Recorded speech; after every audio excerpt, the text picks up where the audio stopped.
Hi, sometime in early 2016 I showed you how to make some planner stickers using ScanNCut canvas. But in this series of videos I'm going to show you how to create stickers using Inkscape.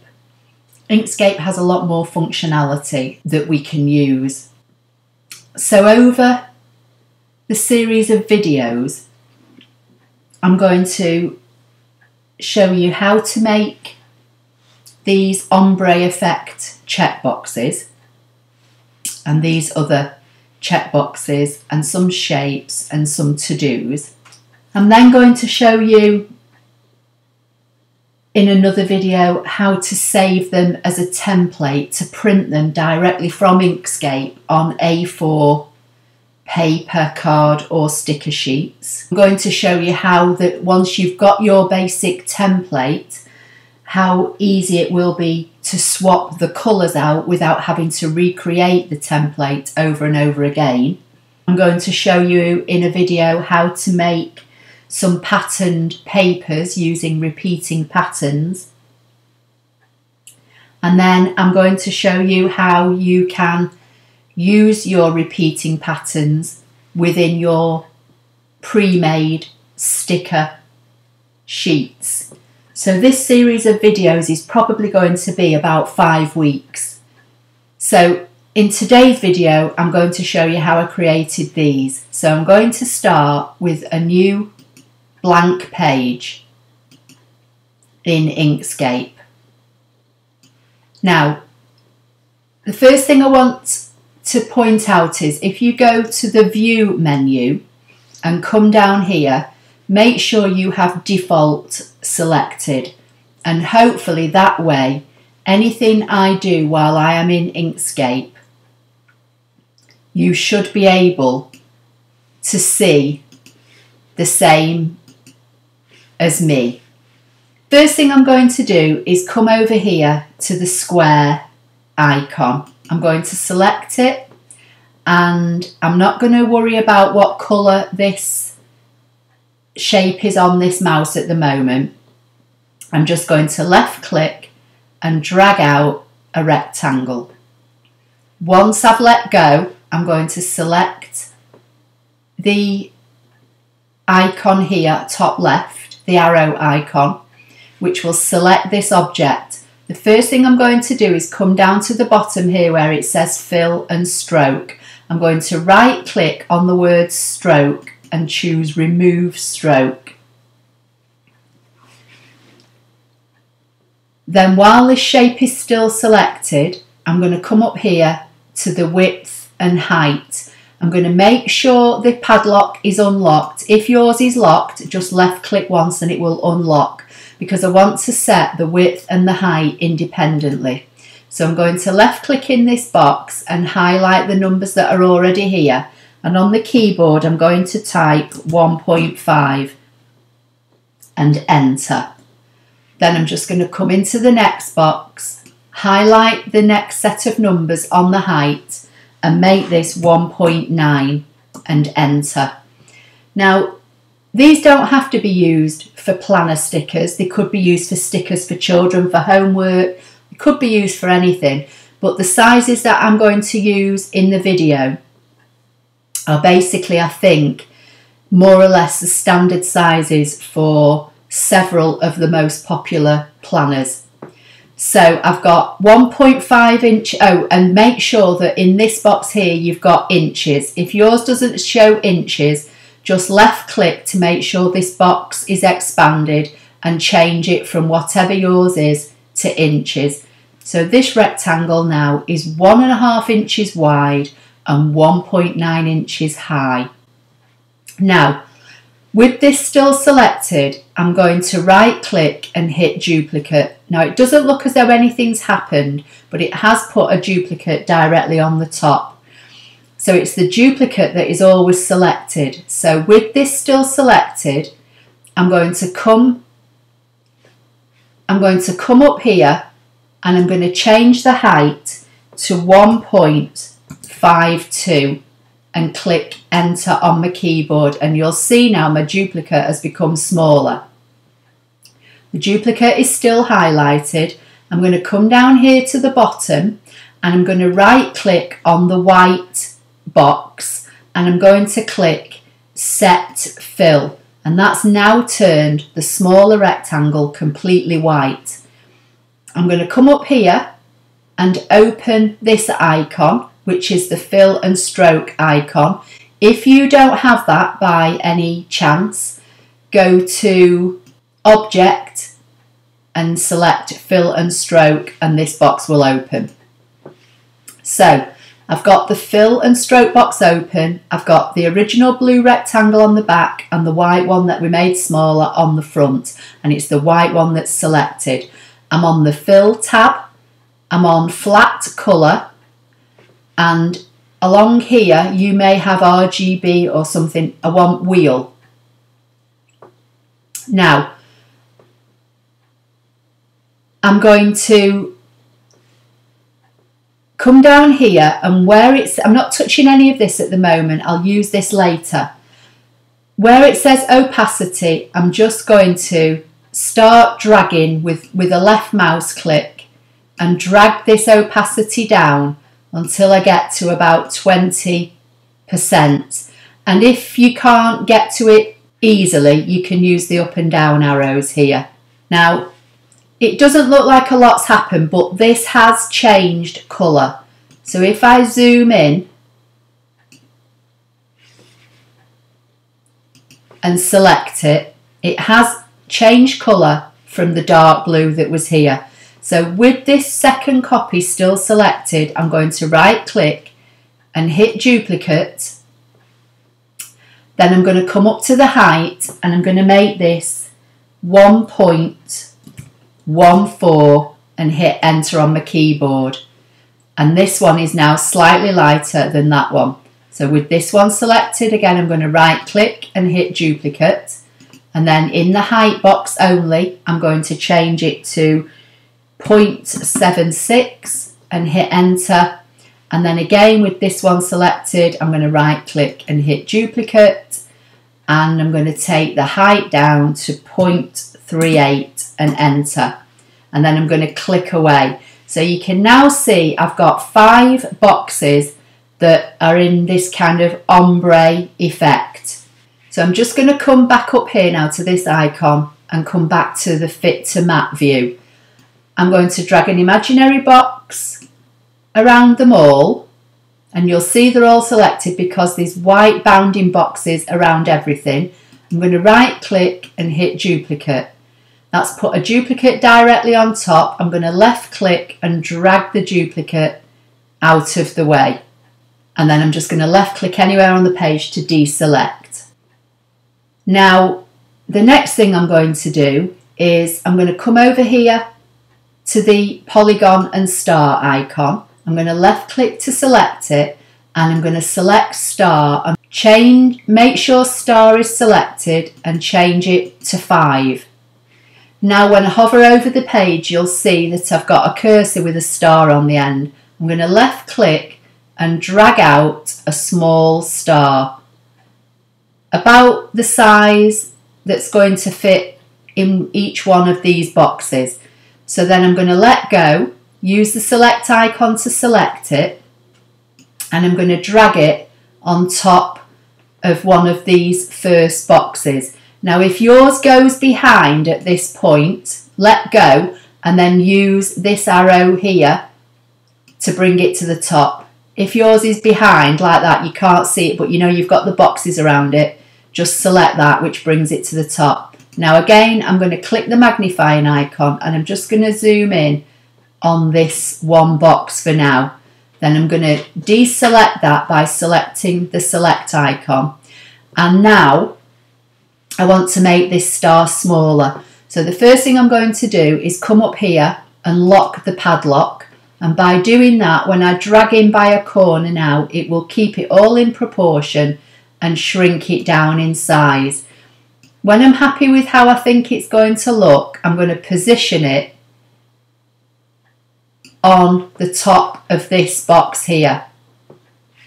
And that looks okay, I think. So with it selected, I'm going to come down to the bottom I'm going to right click on the white swatch and choose Set Fill. And down here right at the bottom, I'm going to right click on Stroke and remove Stroke. So now I've just got a white star. With the star shape still selected, I'm going to duplicate it 4 more times. Now you can either go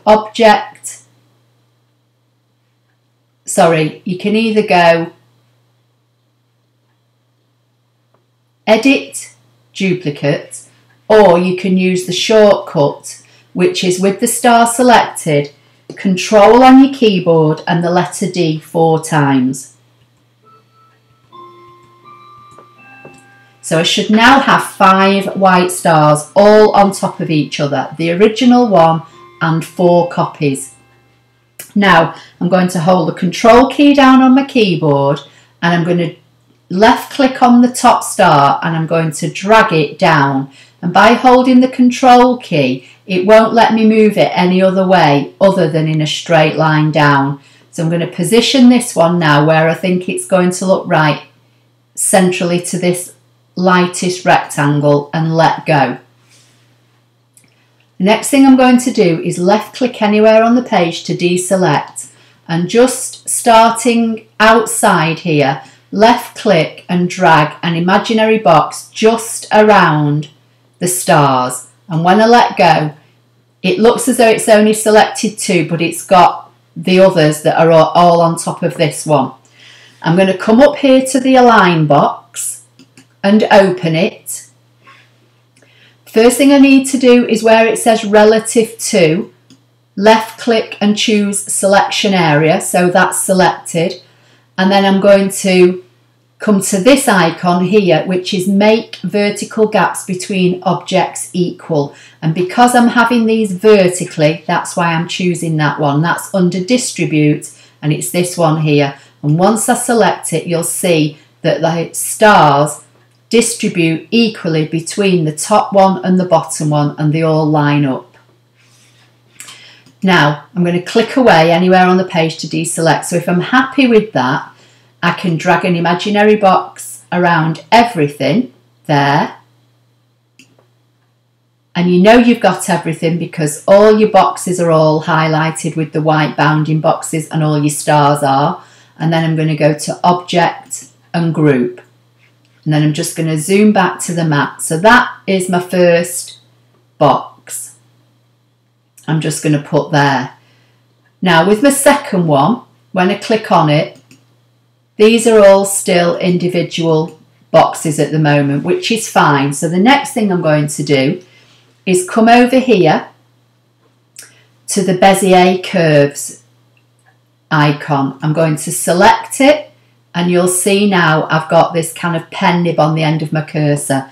I'm going to hold my Control key down, I'm going to left click and let go and then drag out, and that just lets me drag out a perfectly straight line. Then I'm going to left click to anchor it. I'm going to come up here, left click to anchor it there, and then drag my cursor over to this side, and when it meets this original point I'm going to double click to anchor it.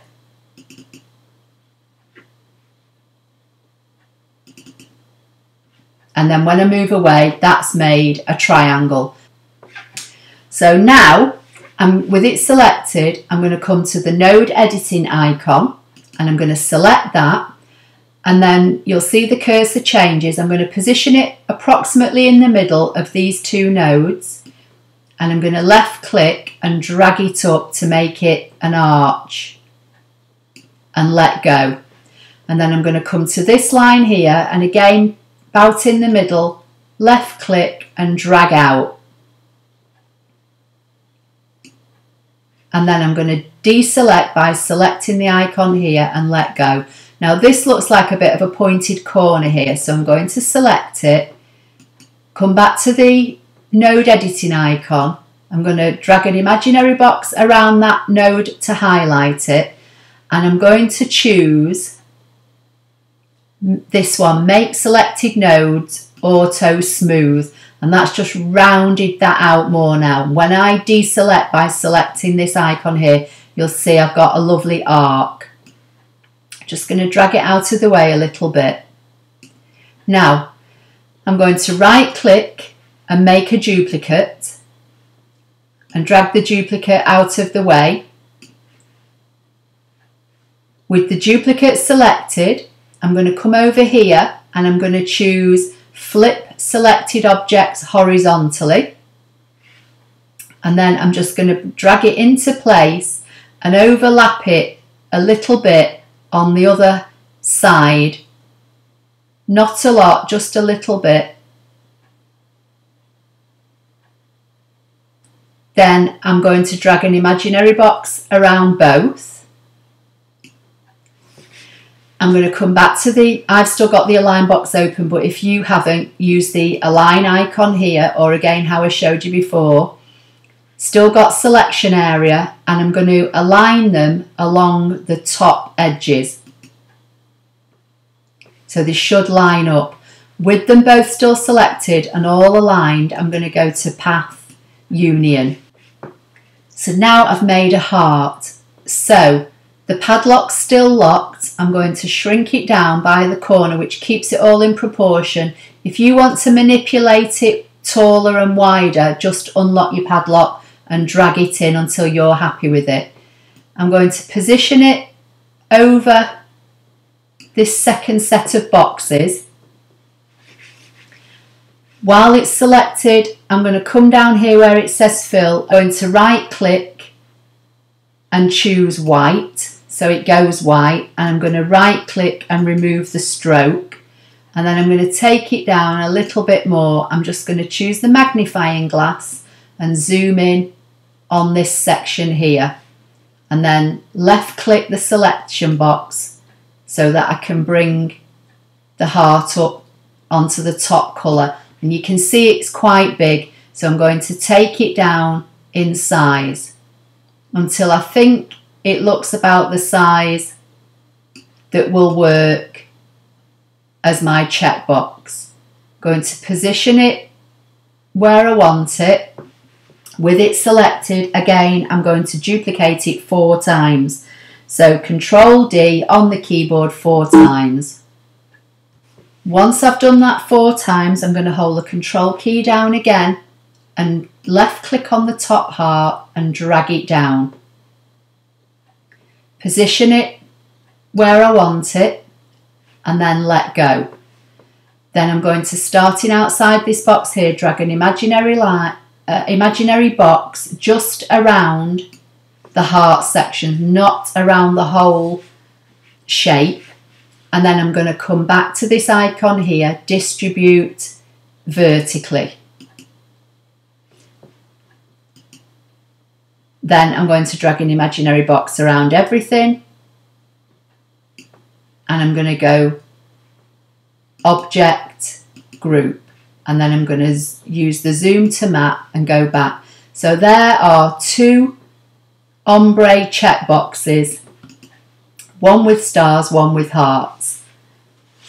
So the next thing I'm going to do is a different shape box. So I'm going to select this icon again here and drag out a box and let go, and then choose the selection icon to select it.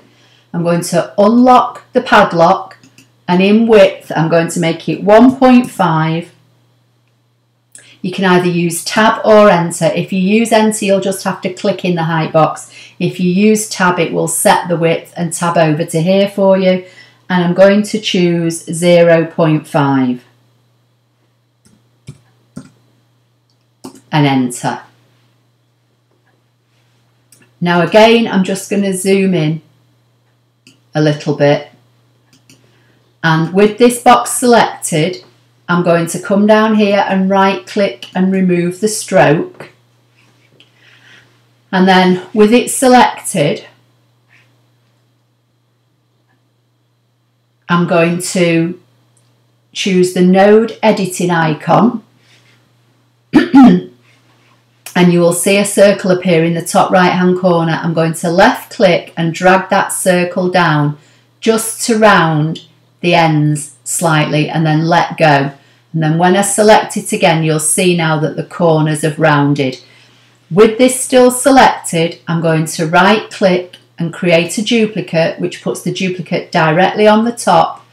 And then this time I'm going to lock the padlock, and I'm just going to use one of the corner arrows and drag this duplicate in until it's a little bit smaller and let go. Then I'm going to use the middle icon and drag it up to make it thinner.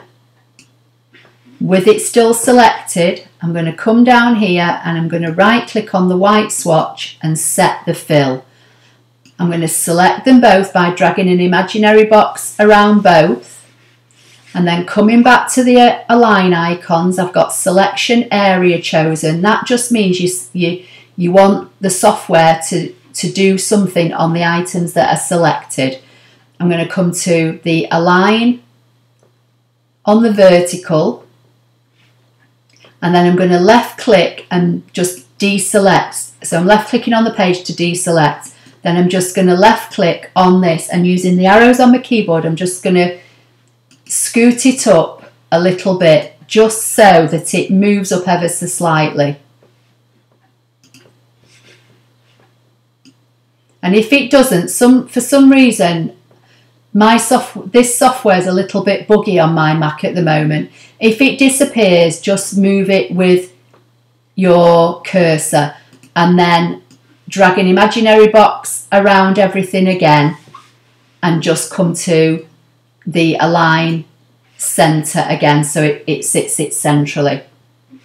Now I'm going to make the hearts again, so I'm just going to zoom back out to fit page. Now I can select this, an object, ungroup, and then I can left click on a heart, right click and select duplicate and drag my duplicate down here, and then just left click to deselect and then select all these again and make them a group.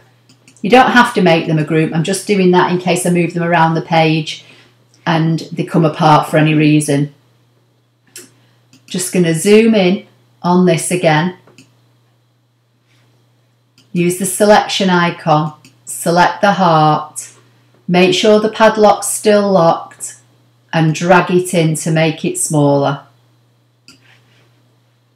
When I'm happy with how it looks and I've got it positioned roughly where I want it, with it selected, I'm going to do Control D 4 times. Then let go. Then I'm going to press the Control D key down on my keyboard, drag the top heart and drag it along over to the right. It won't let me move it up or down because I'm holding the Control key. It will just let me drag it out in a straight line. I'm going to left click somewhere on the page and just drag an imaginary box just around the hearts. Then I'm going to come back to the align icon, making sure selection area is still chosen. This time I'm going to select them and make the gaps equal on the horizontal axis, which is this top one. So I'm going to select that and it's spaced them all out evenly. Going to drag an imaginary box around everything. Once I've got them all selected, I'm going to go to Object and Group. Now I'm going to zoom back to the mat, and that's my next one. So the next one I'm going to do is I'm going to choose the rectangle or the square icon again and drag another rectangle out and let go. Then I'm going to use the select icon to select it. I'm going to make this one, I'm going to uncheck the lock, I'm going to make it 1.5 inches and then tab, and I'm going to make it 0.25 high, so about 1/4 inch high, and select enter. Then I'm just going to zoom in so you can see it a bit better. I'm going to come to the text icon. I'm going to click on the arrow. Now if you only see a few fonts here, left click again and they should all open up. I don't know whether it's a bug or whether it just happens to me on my Mac, but it just seems to only show me a few when I first select it. I'm going to scroll down and I'm just going to find a chunky font. I think I'm going to use Impact, which I think is a fairly basic font that most people have on their computer. I'm going to left click and I'm just going to put the caps lock on my keyboard, and I'm going to type to do.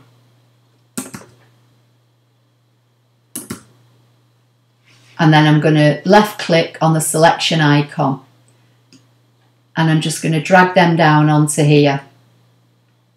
Now with just the words selected, I'm going to right click on the white swatch at the bottom and set the fill. I've not got a stroke, but if you did have a stroke line, just right click and remove stroke. Then I'm going to select the rectangle and I'm going to do the same. So under stroke, I'm going to remove the stroke and I'm going to leave the fill as blue.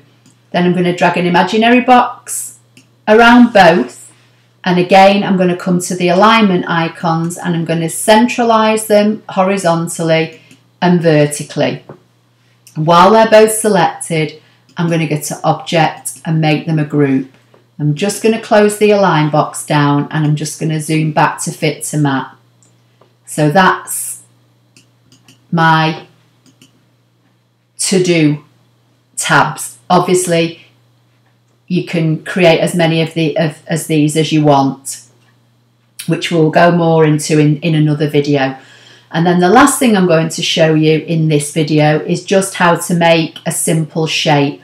So I'm going to select the circle, holding the control key down on my keyboard. I'm going to left click and drag out a circle. Doesn't matter how big it is at this stage, just doing it by eye. I'm going to let go and then select it. Just going to bring it down here a bit just so it's out of the way.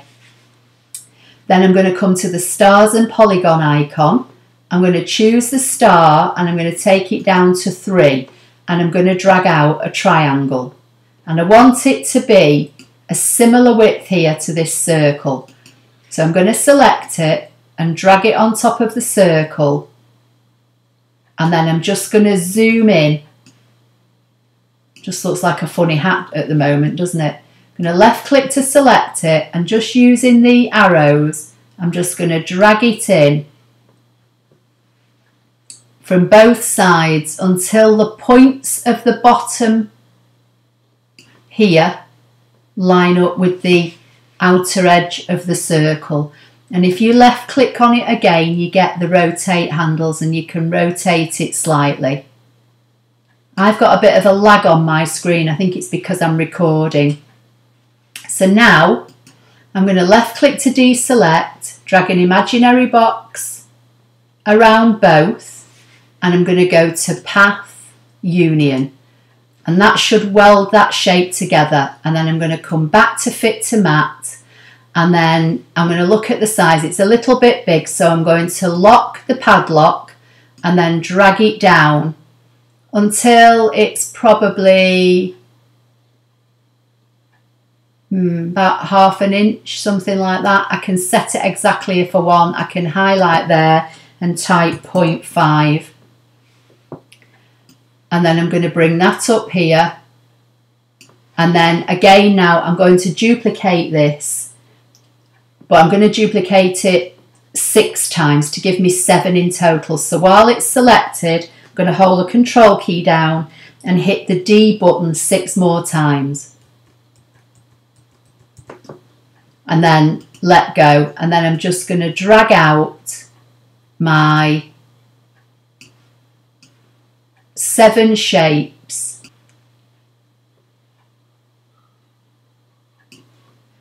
Once I've got them all there, I'm going to drag an imaginary box around them all,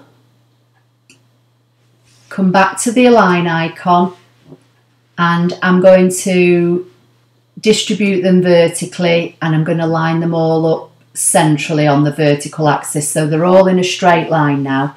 And with them all selected, I'm going to go to Object and Group, and then just left click anywhere on the page to deselect. So I think that's going to be the end of part 1 now. So what I want to do is I'm going to save this as part 1, and then hopefully each week I'll save them progressively through the series, and then you can refer back to them all. So I want to save this as an Inkscape file. The first thing I'm going to do, I would just say that by default my page is set up to 12 by 12 to work in. It doesn't matter if yours isn't. If you come over here to this icon that looks like a Y on a piece of paper and select it, it brings the page properties box up. You can change it to A4, and when I slide this away, this is an A4. Or if you come down here and left click and change it to inches, and then in width and height type 12 in both boxes and enter, then you can close that down, and that sets your page to 12 by 12. I should have mentioned that at the beginning. So what I'm going to do now, I'm going to come to File, Save As, not Save, Save As, because I want to come back and work with this again maybe in the future. And then a box is going to open. I'm going to choose my desktop. This is just, you follow your saving procedure. I work on a Mac. This is how mine looks. The word drawing is automatically selected, so I'm just going to overtype that and call it part 1. Just take the caps off. Part 1, SVG. I'm saving it as an Inkscape SVG, so if you don't see that, click on the drop down arrow and just save it as an Inkscape SVG and save. And I'm putting it on my desktop for now. And you won't be able to see, but it's appeared here. So that's going to be the end of part 1. In part 2, I'm going to show you how you can then multiply these shapes, colour them in different colours, and save them as a printable template so that you never need to come back and keep creating these shapes again. You can just come to them and change the colours. I hope you found that helpful. Please give the video a thumbs up if you did. Don't forget to subscribe to my YouTube channel, and make sure you've got notifications switched on, which is the bell icon, and that way you'll get notified when I upload a new video. And I'll see you in the next video. Thank you.